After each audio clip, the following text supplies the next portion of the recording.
bati sa iyong kaarawan. Happy birthday, happy birthday. Maligayang bati sa iyong kaarawan. Happy birthday to you. Today and today until He comes.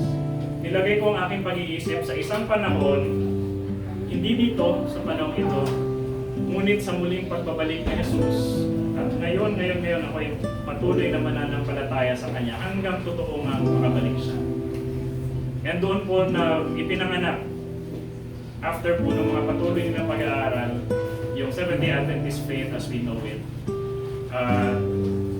Ilan po sa atin, ang bago kami, ang aming pamilya, ito po ang aming pinangahawakan din.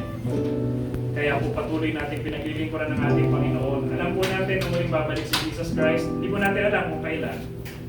Pero napakainam po na ating ialay ang ating buhay sa pagkakilala sa ating Panginoon.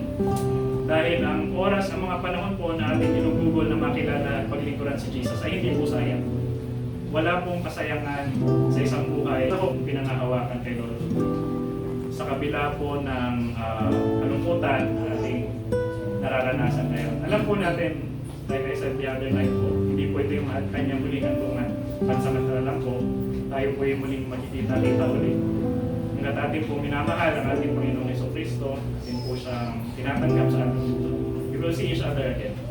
At ito po ang faith ng ating niyayakap at minamahal hanggang ngayon. At base po sa sulat na yun ni William Miller, ito po ang aming awitin.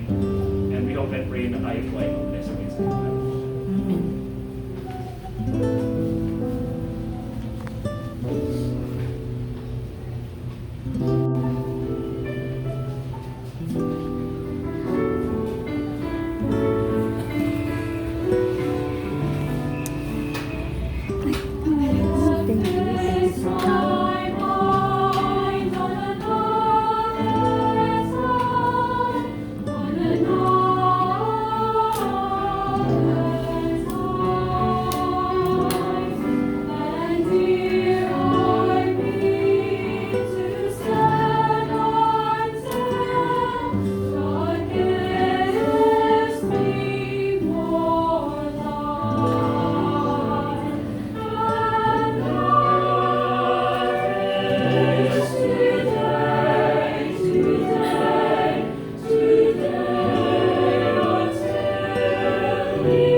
sa ating lahat.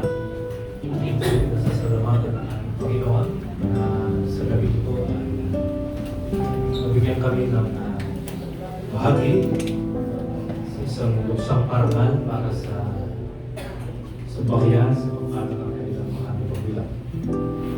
Para sa mga Kristiyano katulad natin, naniniwala tayo na bilang mga anak ng Diyos, kamatayan ay isang pansamantalang pagtunlain, isang pagtulog.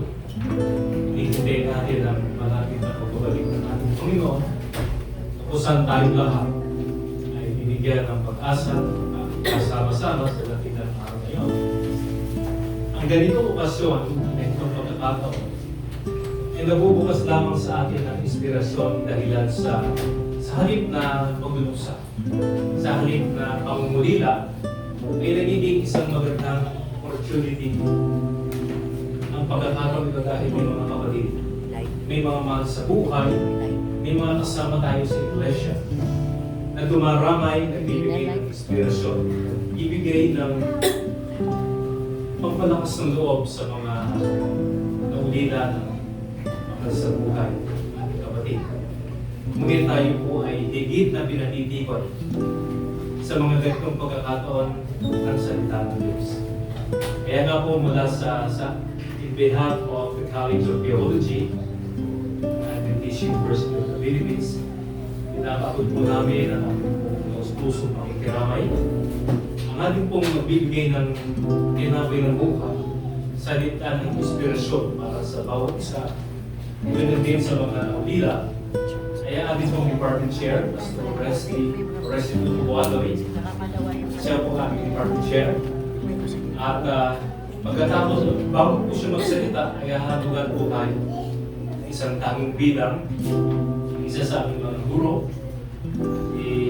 dalawa na, duet yun na, ang dalawang survey. Ngayon po ay, pagkatapos po nito ay ibibigay po ang pagkakataon para po sa ating pong speaker. And then, after po ng message, ay tayo po lahat ay magtatapos sa isang panalangin. Then after that po, sabi po ni Ma'am Jason, ay sasamantalin po ng bawat isa na po pamilya na nagbigay ng kanilang mga testimony. Testimony ito sa parangal o mga alaala iniwan ng kanilang mahal. Kaya nga po, ang ating pong programa o serbisyo sa gabi nito ay masusunod po sa ngayon po sa atin. Ngayon po, ibigay po natin ang pagkakataon sa ating mga kapatid para po